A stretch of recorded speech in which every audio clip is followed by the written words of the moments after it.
Mus'ab bin Umair didatangi dan ditanyakan, wahai Mus'ab, jika benar agama yang engkau bawa, yang engkau katakan berasal dari Muhammad, Muhammad mendapatkan dari Tuhannya, bacakan kepadaku sebuah ayat agar kemudian aku bisa menilai agama. Maka pertama kali yang diajarkan oleh Mus'ab bin Umair adalah surat Fatihah. Dibacakan surat Al-Fatihah, bergetar tubuhnya. Ia melihat bagaimana keagungan Allah Subhanahu wa taala di dalam ayat ini, sehingganya tertanamlah keimanan di dalam hatinya. Maka ia kemudian melafadzkan keislamannya kepada Mus'ab bin Umair. Begitu masuk Islam, Mus'ab bin Umair enggak ngajarin sholat dulu, enggak. Mus'ab bin Umair enggak ngajarin kalau di dalam Islam itu ada puasa sebulan penuh, enggak. Dulu, ini ada cerita. Ada satu orang udah tua, agamanya Nasrani. Ini mohon maaf, saya menyebutkan nama, maksud saya menyebutkan agama karena keyakinan sebelumnya. Dia datang sama satu orang, dia bilang dia mau masuk Islam. Umurnya sudah 80 tahun. Ini ustadz yang didatengin, enak banget nih orang. Kalau udah tua seperti ini mau masuk Islam, ntar masuk surga. Gampangnya dia masuk surga. Padahal kita mulai kecil puasa, sholat semuanya. Waktu dia datang dia bilang, saya ingin masuk Islam. Si ustadz tadi dibilang, jangan masuk Islam. Murid-muridnya bingung, kenapa dilarang ustadz? Udah diam, ini urusan saya, kata dia. Ini dia mau masuk Islam, masukin aja ustadz. Jangan masuk Islam. Islam itu sulit. Kenapa? Kamu harus ibadah, sholat 5 waktu dalam setiap hari. Kan enak di agama kamu, seminggu sekali. Karena ada juga kaum muslimin yang sholatnya cuma seminggu sekali, ngambil Jumatan aja. Bahkan lebih parahnya ada lagi setahun sekali. Jadi dia bilang apa? Kata ustadz ini, udah jangan masuk Islam, sulit Islam tuh. Kenapa ustadz? Kata orang yang mau masuk Islam ini, 1 harinya 5 waktu kamu harus sholat. Tapi saya tetap ingin masuk Islam. Jangan. Islam itu ada puasa. Seumur hidup kamu belum pernah puasa. Islam itu sebulan penuh puasa. Berat Islam ini. Setelah mikir-mikir lagi, nggak apa-apa ustaz, saya mau masuk Islam, kata orang ini. Jangan. Nanti sedikit-sedikit hartamu dikurangi dengan yang namanya zakat. Belum lagi haji. Kalau kamu punya uang lebih, kamu wajib naik haji. Udah jangan masuk Islam. Kepikiran orang tua ini yang tadinya mau masuk Islam, pikirkan lagi baik-baik. Masuk Islam nggak mudah seperti itu. Pulang si orang tua ini, lalu si ustadz ini ditanya, ustadz kenapa ustadz? Orang tadi gak boleh masuk Islam. Jangan, udah tua, kata dia. Loh, apa salahnya orang masuk Islam waktu tua? Ngurangin kaplingan kita di surga. Kalau udah tua baru mengenal hidayah. Kalau sudah tua baru mau masuk Islam. Karena yang ada surga cuma di dalam Islam, yang lainnya nggak ada surganya. Hadirin hadirat yang dimuliakan oleh Allah. Ini sahabat Amr ibn Jamuh setelah melafadzkan keislaman luar biasa. Amr ibn Jamuh bukan mendapatkan pelajaran tentang sholat di awal, bukan tentang zakat, bukan tentang puasa, bukan tentang haji, tetapi pertama kali oleh Mus'ab bin Umair dikenalkan kepada baginda Rasul sallallahu alaihi wasallam. Suatu ketika Mus'ab bin Umair berkata, wahai Amr, tidakkah engkau merindukan baginda Rasul, kekasih Allah, pilihan Allah? Maka kemudian Amr ibn Jamuh berkata, wahai Mus'ab, ceritakan kepadaku bagaimana wajahnya. Maka Mus'ab bin Umair memejamkan mata dan berkata, demi Allah, aku tak pernah melihat wajah seindah wajah baginda Rasul sallallahu alaihi wasallam. Demi Allah, kata seorang sahabat, aku pernah melihat baginda Rasul menggunakan baju berwarna merah bergaris-garis hitam di waktu malam bulan purnama. Kulihat wajah baginda Rasul, demi Allah, wajah baginda Rasul lebih indah dari bulan purnama di masa itu. Diceritakan tentang baginda Rasul, dibangkitkan kecintaannya, dibangkitkan kerinduannya agar ia ingin berjumpa dengan baginda Rasul. Sejak mendapat cerita begini, belum ada di dalam hatinya kecuali ingin berjumpa dengan baginda Rasul sallallahu alaihi wasallam. Itulah yang ditanamkan oleh Mus'ab bin Umair, sehingga yang Amr ibn Jamuh, tak kala baginda Rasul hijrah dari kota Makkah menuju kota Madinah, Amr ibn Jamuh adalah salah seorang yang ingin melihat wajah baginda Rasul sallallahu alaihi wasallam secara langsung. Saat itu usai menunaikan salat baginda Rasul di sebuah tempat di masjid pertama yang dibangun oleh baginda Rasul sallallahu alaihi wasallam, yang kemudian kita kenal dengan sebutan Masjid Quba. Baginda Rasul salat subuh di Masjid Quba. Usai melakukan salat subuh, baginda Rasul kemudian masuk ke kota Madinah. Tak kala datang dari kota Quba menuju ke kota Madinah, sahabat sudah berdiri menyambut baginda Rasul. Amr ibn Jamuh melihat, tak kala matahari terbit dan baginda Rasul muncul di saniyatil wada, baginda Rasul jauh lebih cemerlang dibandingkan matahari di kala itu. Itu sebab kemudian lisannya tak mampu berkata-kata, hanya air mata saja yang meleleh. Amr ibn Jamuh, seorang sahabat yang di dalam riwayat diceritakan memiliki cacat pada kakinya, ia agak timpang orangnya. Begitu melihat baginda Rasul dari jauh, ia tak mampu berdiri dan ia hanya bertumpukan kepada tumitnya. Ia berdiri dan sambil menangis melihat baginda Rasul sallallahu alaihi wasallam. Begitu dekat baginda Rasul kepadanya, baginda Rasul kemudian mengusap kepalanya. Wahai Amr ibn Jamuh, bagaimana keadaanmu? Kenal baginda Rasul kepada Amr ibn Jamuh. Bagaimana baginda Rasul bisa kenal? Ketahuilah, ulama bercerita, jika engkau ruhmu mengenal baginda Rasul di alam ruh, maka niscaya baginda Rasul akan mengenalmu di waktu berjumpa denganmu. Maka jika kita biasa bersalawat, maka nyatalah bahwa sesungguhnya salawat yang kita baca adalah sebenarnya perkenalan kita dengan baginda Rasul di alam ruh, dan kelak kita akan berjumpa dengan baginda Rasul sallallahu alaihi wasallam. Karena tidak mungkin kalian akan berjumpa dengan baginda Rasul tanpa kalian bersalawat kepadanya. Jika lisanmu senantiasa bersalawat, maka Allah akan perkenankan kita untuk berjumpa dengan baginda Rasul, dan di alam arwah sebenarnya kita telah berjumpa dengan baginda Rasul sallallahu alaihi wasallam. Ini yang kita inginkan. Di waktu melihat wajah yang sedemikian indahnya, Amr ibn Jamuh tak mampu berkata-kata. Saat mengusap kepalanya, baginda Rasul berkata, bagaimana keadaanmu wahai Amr ibn Jamuh? Sahabat ini merasa gembira, akan tetapi jauh di lubuk hatinya, Amr ibn Jamuh sebenarnya ingin duduk bersama baginda Rasul. Namun karena ramai pada saat itu, semua sahabat menyambut baginda Rasul. Dari kejauhan saja sahabat ini memperhatikan baginda Rasul sallallahu alaihi wasallam.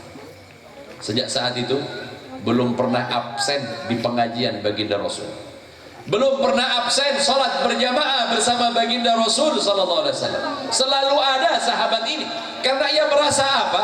60 tahun lamanya aku tersesat di dalam penyembahan berhala. 60 tahun lamanya aku bermaksiat kepada Allah Subhanahu wa taala. Aku ingin menebusnya dengan duduk di hadapan baginda Rasul sallallahu alaihi wasallam.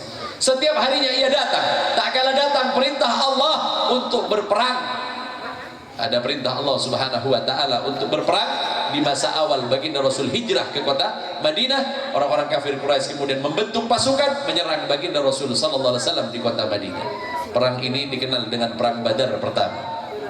Perang Badar pertama. Di waktu akan terjadi perang Badar, sahabat ini datang kepada baginda Rasul.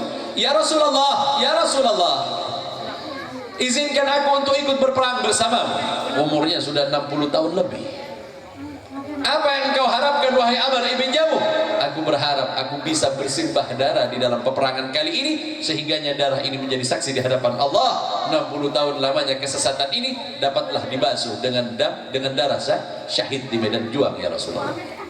Baginda Rasul tersenyum, kemudian berkata kepada Amr ibn Jamuh, wahai Amr ibn Jamuh, jika kedua putramu Khalad dan Mu'ad mengizinkan, kau boleh ikut berperang bersama.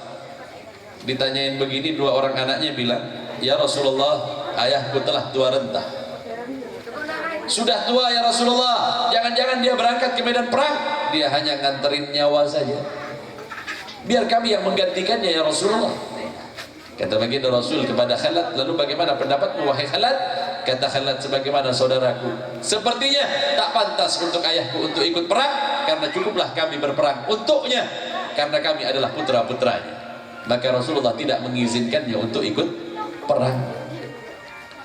Pulang ke rumahnya sedih betul dia. Karena apa? Dia kelewatan dari sebuah kesempatan yang diberikan oleh Allah Subhanahu wa taala yang seharusnya bisa ia rasakan. Namun karena baginda Rasul tak berkenan, maka ia kemudian pulang ke rumahnya. Ia sedih betul. Begitu usai perang, dia langsung menunggu baginda Rasul sallallahu alaihi wasallam di pintu gerbang kota Madinah. Dia ingin bertemu baginda Rasul. Tak kalah dari kejauhan melihat baginda Rasul, menangislah ia. Baginda Rasul lagi-lagi menegurnya. Wahai Amr ibn Jamuh, bagaimana keadaanmu? Alhamdulillah ya Rasul, cukup dengan melihatmu aku bahagia ya Rasulullah. Pulang. Pada saat yang berikutnya adalah perang yang kedua. Perang yang kedua ini kemudian dikenal dengan sebutan perang Uhud. Perang Uhud di mana kaum muslimin merasakan kekalahan. Mereka tak mau mendengarkan perkataan baginda Rasul, sehingganya kekalahan berada di pihak kaum muslimin. Di saat itulah tak kala perang Uhud akan terjadi, lagi-lagi sahabat ini datang kepada baginda Rasul sallallahu alaihi wasallam. Ya Rasulullah, kali ini izinkan aku untuk ikut perang ya Rasulullah. Ya Rasulullah, aku tak memiliki apa-apa selain aku hanya memiliki diri ini. Bukankah Allah Subhanahu wa taala di dalam Al-Qur'anul Karim ia berfirman, Ya ayyuhalladzina amanu hal adullukum ala tijaratin tunjikum min adabin alim tu'minuna billahi wa rasulihi wa tujahiduna fi sabilillah bi amwalikum wa anfusikum. Ya Rasulullah, aku tak memiliki harta untuk aku serahkan kepadamu. Satu-satunya harta yang amat berharga bagiku adalah jiwaku ini. Ingin aku basuh kesesatanku, ingin aku basuh kesalahanku selama 60 tahun lamanya. Aku ingin ya Rasulullah agar ini bisa aku bersihkan dengan darah jihad fisabilillah ya Rasulullah. Kata baginda Rasul, jika kedua putramu mengizinkan, aku mengizinkan. Lagi-lagi kedua putranya enggak mengizinkannya. Tetapi kali ini baginda Rasul berkata, baiklah wahai Amr ibn Jamuh, engkau berhak untuk ikut bersamaku. Itu sebab ia mempersiapkan dirinya. Pulang ke rumahnya, dia asah kembali pedangnya yang sudah berkarat karena lama tak berperang. Ia bersihkan semua peralatan perangnya, ia pakai pakaian perangnya, ia bersihkan kudanya, ia angkat tamengnya. Sesaat sebelum ia berangkat ke medan juang, ia sempat berkaca di sebuah tempat yang ada airnya. Zaman dulu nggak ada kaca, jadi berkaca di air. Alangkah gagahnya engkau wahai Amr ibn Jamuh, kata dirinya sendiri. Tiba-tiba istrinya keluar, maka Amr ibn Jamuh berkata, wahai istriku, doakan aku. Apa yang kau inginkan wahai Amr? Angkatlah kedua tanganmu dan aminkan doaku. Lalu diangkat tangannya oleh istri tadi. Ia mengangkat tangannya. Amr ibn Jamuh berdoa kepada Allah, ya Allah, telah lama diri ini tersesat di dalam penyembahan berhala. Telah lama aku berlumuran dengan banyaknya dosa. Ya Allah, yang aku minta hanya satu kepadamu, janganlah engkau kembalikan aku lagi kepada keluargaku, karena tujuanku adalah engkau dan surgamu ya Allah. Sang istri bilang amin. Istrinya mengaminkan. Itu sebab kemudian berangkatlah dengan semangat. Ia berdiri di sebelah kiri baginda Rasul sallallahu alaihi wasallam. Di dalam riwayat baginda Rasul sempat menoleh kepadanya dan berkata, wahai Mu'ad, wahai Amr ibn Jamuh, Allah Subhanahu wa taala bercerita kepadaku tentang segala sesuatunya. Ketahuilah, siru ilallahi urujan wa makasir. Berlarilah menuju kepada Allah Subhanahu wa taala dengan hatimu yang retak dan kakimu yang pincang. Kata baginda Rasul sallallahu alaihi wasallam. Baginda Rasul tahu persis bahwa sahabat ini memang berharap agar ia kemudian menyesali dari setiap dosa-dosa yang pernah ia lakukan, dan ia memang adalah orang yang ingin bersegerakan dirinya untuk menuju kepada Allah Subhanahu wa taala. Itu sebab kata baginda Rasul, berlarilah menuju kepada Allah Subhanahu wa taala dengan hati yang retak, dengan hati yang sedih, dan kakimu yang pincang. Ternyata apa yang dikatakan oleh baginda Rasul sebenarnya isyarat bahwa ia bakal menjadi seorang syuhada. Ia menjadi syahid pertama di medan Uhud. Ia mati pertama kali karena memang sudah orang tua. Baginda Rasul tersenyum karena baginda Rasul sudah tahu dan mendapatkan kabar dari malaikat Jibril, syahid pertama di pihakmu wahai Rasulullah adalah Amr ibn Jamuh. Terbunuhlah Amr ibn Jamuh dan baginda Rasul sallallahu alaihi wasallam menguburnya bersama iparnya. Iparnya namanya Amr bin Haram. Dikubur berdua. Amr ibn Jamuh ini dadahnya terbelah. Saudaranya, iparnya tadi, pada bagian wajahnya terkena sabetan pedang. Kedua-duanya oleh baginda Rasul dikubur bersama. Dikubur dan diletakkan di bawah aliran air yang menuju ke kota Madinah. 47 tahun lamanya setelah meninggalnya mereka, 47 tahun setelah itu tiba-tiba terkena gerusan air. Begitu terkena gerusan air, maka orang-orang yang ada di Madinah melihat jenazah keduanya masih utuh setelah 47 tahun. Tidak hanya itu saja, bahkan darah yang ada pada diri Amr bin Jamuh dan iparnya yang bernama Amr ibn Haram tadi ini, kedua-duanya beraroma kasturi. Aromanya yang wangi dari darah yang keluar setelah 47 tahun lamanya. Apa tanggapan mereka orang-orang setelah itu? Mereka berkata, inilah kebenaran cinta mereka kepada baginda Rasul sallallahu alaihi wasallam. Jika kita tanyakan sejauh apakah kecintaan kita kepada baginda Rasul, tentu setiap ulama mengetahui kadar kecintaanmu kepada baginda Rasul sebanyak apa engkau mengetahui tentang diri baginda Rasul sallallahu alaihi wasallam. Maka sebanyak itu jugalah kecintaan kalian. Kenali segala sesuatu yang disandarkan kepada baginda Rasul, niscaya kita akan mengenal siapa baginda Rasul sallallahu alaihi wasallam. Kenali tentang baginda Rasul, kenali tentang sahabat baginda Rasul, kenali tentang keluarga baginda Rasul, kenali segala sesuatu yang berkaitan dengan baginda Rasul, niscaya itu akan menambah kecintaan kita kepada baginda Rasul. Sejauh apa pengetahuanmu, sejauh itulah cintamu kepada baginda Rasul sallallahu alaihi wasallam. Nah, di malam ini tujuan kita mengadakan acara ini bukan lain, ingin menambah kecintaan kita kepada baginda Rasul sallallahu alaihi wasallam. Itu sebab jika kita mencintai baginda Rasul, jadikan hidupmu sebagaimana kehidupan baginda Rasul sallallahu alaihi wasallam. Jika masuk pada bulan Muharram, apa yang engkau lakukan? Berkacalah kepada baginda Rasul sallallahu alaihi wasallam. Di antara perintah baginda Rasul, jika engkau masuk kepada bulan Muharram, maka berpuasalah di hari Asyura. Agar enggak sama dengan orang-orang Yahudi yang telah berpuasa jauh sebelum Islam, hendaklah engkau berpuasa sehari sebelumnya atau sehari sesudahnya, tanggal 9-nya, tanggal 10-nya di dalam bulan Asyura, di bulan Muharram tadi. Orang Jawa mengenalnya dengan bulan Syura. 9, 10 kita diminta puasa. Kalau nggak bisa 9-nya, 10 sama 11-nya, agar berbeda dengan orang Yahudi. Kata para sahabat, aku tidak melihat Rasulullah SAW meninggalkan puasa yang dilakukan sebelum datangnya bulan Ramadan kecuali bulan Muharram. Artinya sahabat sudah berpuasa tentang bulan Muharram ini pada tanggal 9 dan 10-nya sebelum datang kewajiban yang namanya bulan Ramadan. Ini yang dilakukan oleh baginda Rasul sallallahu alaihi wasallam. Banyak lagi apa-apa yang dikerjakan oleh baginda Rasul sallallahu alaihi wasallam, sehingganya paling tidak kita tahu persis bahwa apa yang dilakukan oleh baginda Rasul sallallahu alaihi wasallam harus menjadi panutan bagi kita. Baginda Rasul harus jadi tauladan, sehingganya mereka yang paling dekat kepada baginda Rasul nanti pada hari kiamat adalah orang yang hidupnya paling mirip dengan baginda Rasul sallallahu alaihi wasallam. Maksudnya ibadahnya paling mirip dengan baginda Rasul, akhlaknya paling mirip dengan baginda Rasul sallallahu alaihi wasallam. Segala sesuatunya harus mirip dengan baginda Rasul sallallahu alaihi wasallam, sehingganya karena kemiripan tadi inilah seseorang akan paling dekat kepada baginda Rasul sallallahu alaihi wasallam. Jadi paling tidak kita meniru baginda Rasul sallallahu alaihi wasallam agar kita nantinya dekat kepada baginda Rasul. Satu contoh sebelum saya tutup ceramah saya. Hendaklah kita meniru ibadah baginda Rasul sallallahu alaihi wasallam. Seorang sahabat yang bernama Abu Hurairah, pernah dia mau mencoba agar hidupnya sama dengan hidup baginda Rasul. Usai salat fardu, dia salat bersama baginda Rasul sallallahu alaihi wasallam di dalam salat sunnah baginda Rasul. Rupanya baginda Rasul waktu itu salat sunnah habis salat Isya. Baginda Rasul berdiri. Di rakaat pertama baginda Rasul membaca Al-Fatihah. Setelah Al-Fatihah baginda Rasul membaca surat Al-Baqarah. Ini sahabat sudah niat makmum kepada baginda Rasul di belakang. Begitu baginda Rasul Allahu Akbar, dia pun Allahu Akbar di belakang baginda Rasul. Mendengar bacaan baginda Rasul surat Al-Fatihah. Berikutnya membaca surat Al-Baqarah. Abu Hurairah bilang, mungkin 10 ayat.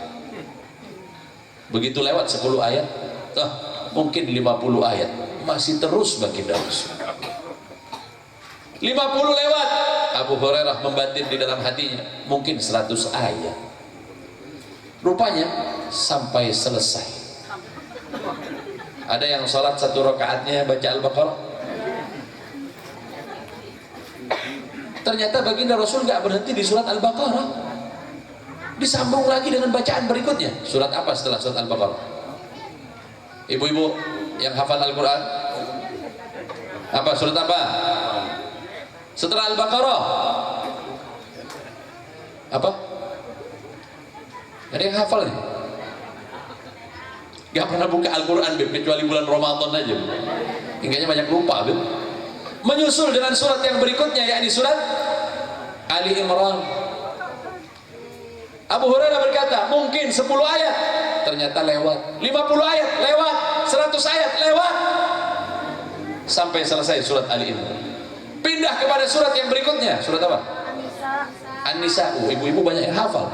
Atau mungkin karena surat itu artinya perempuan, makanya hafal banget. An-Nisa dibaca sampai habis. 7 surat terpanjang di dalam Al-Quran dihabiskan oleh baginda Rasul di rakaat pertama. Abu Hurairah setengah menyesal makmum sama baginda Rasul. Berdiri udah gak karu-karuan lamanya. Usai salat sama baginda Rasul, ditanyain para sahabat, Abu Hurairah besok mau makmum sama baginda Rasul lagi? Sepertinya itu yang pertama dan terakhir. Nggak mampu meniru baginda Rasul sallallahu alaihi wasallam. Tetapi paling tidak, ya biar baca Al-Baqarah 10 ayat yang terakhir juga nggak apa-apa. Mirip-mirip juga sama baginda Rasul sallallahu alaihi wasallam. Artinya apa? Untuk meniru baginda Rasul secara detail, secara pas, itu nggak mungkin. Beda kita sama baginda Rasul. Ibadah baginda Rasul luar biasa. Paling tidak kita memiliki wajhus sabih, kata orang, memiliki kemiripan sedikit-sedikit aja lah, Bib. Nggak apa-apa kan, Bib? Saya, Bib, kalau sholat, Bib, 1 kali berdiri di dalam sholat khatam, Bib. Apa? Kulhu 3 kali. Kalau kulhu nggak usah ditanya.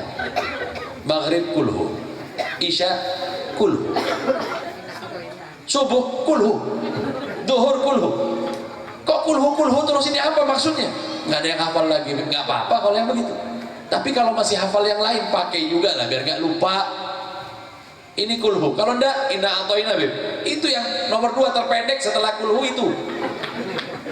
Kok ambil yang pendek-pendek aja? Kenapa? Ya hafalnya cuma itu, Bib. Kalau itu nggak apa-apa. Tapi sekali-sekali pegang Al-Quran sambil sholat sunnah, itu nggak apa-apa. Sekali-sekali mau ngikuti baginda Rasul, Bib.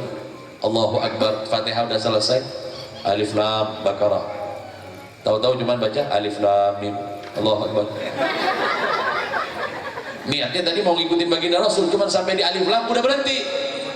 Memang sulit untuk meniru salat baginda Rasul sallallahu alaihi wasallam. Apalagi akhlaknya, apalagi keilmuannya.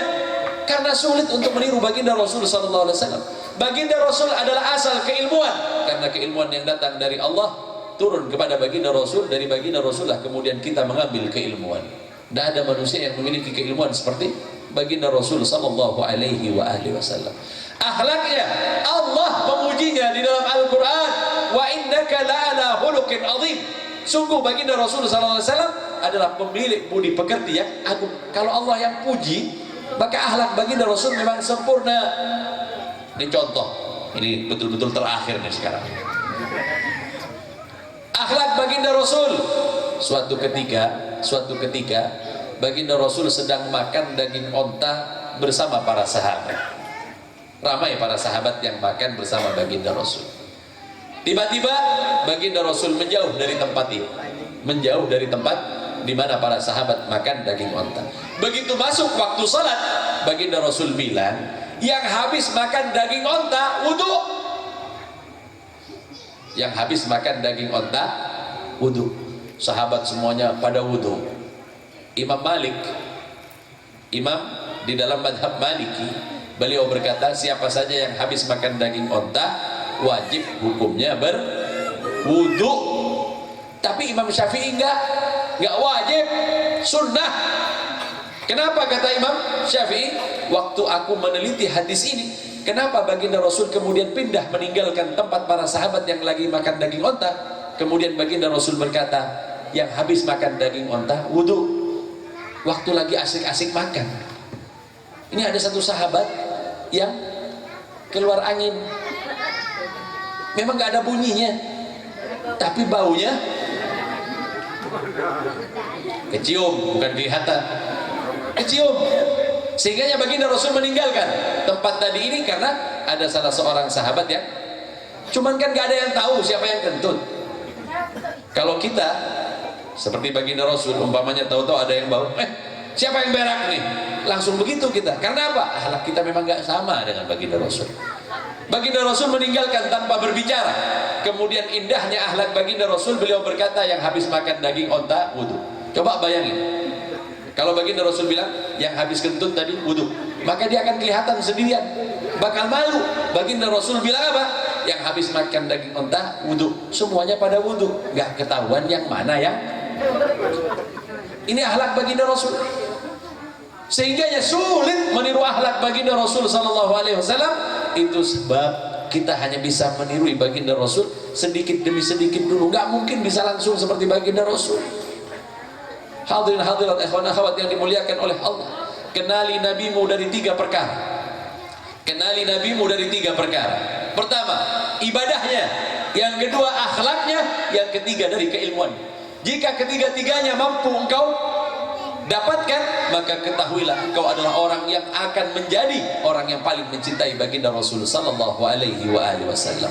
Karena sebab 3 hal inilah yang mengantarkan kita untuk kemudian bisa mencintai baginda Rasul, mencintai baginda Rasul. Allah buka pintunya sehingganya tidaklah mustahil kemudian Allah memberikan cintanya kepada kita. Semoga Allah Subhanahu wa taala menjadikan kita orang yang mau mengenal baginda Rasul. Sedikit demi sedikit kemudian Allah tanamkan rasa cinta di dalam hati kita sehingganya ibadah menjadi mudah. Setiap perintah Allah Subhanahu wa taala gampang untuk kita jalankan, sehingganya karena rasa cinta inilah kemudian menyebabkan kita kelak dibangkitkan bersama baginda Rasul sallallahu alaihi wasallam. Hadirin hadirat yang dimuliakan oleh Allah, jadikanlah setiap pertemuan penambahan kepada diri kita untuk mengenal baginda Rasul, sehingganya bertambahlah cinta kita kepada baginda Rasul sallallahu alaihi wasallam. Hadirin hadirat yang dimuliakan oleh Allah, tak berpanjang lebar kiranya saya. Semoga apa yang saya sampaikan bermanfaat bagi diri dan bagi mereka yang mau mengambil manfaat di dalamnya.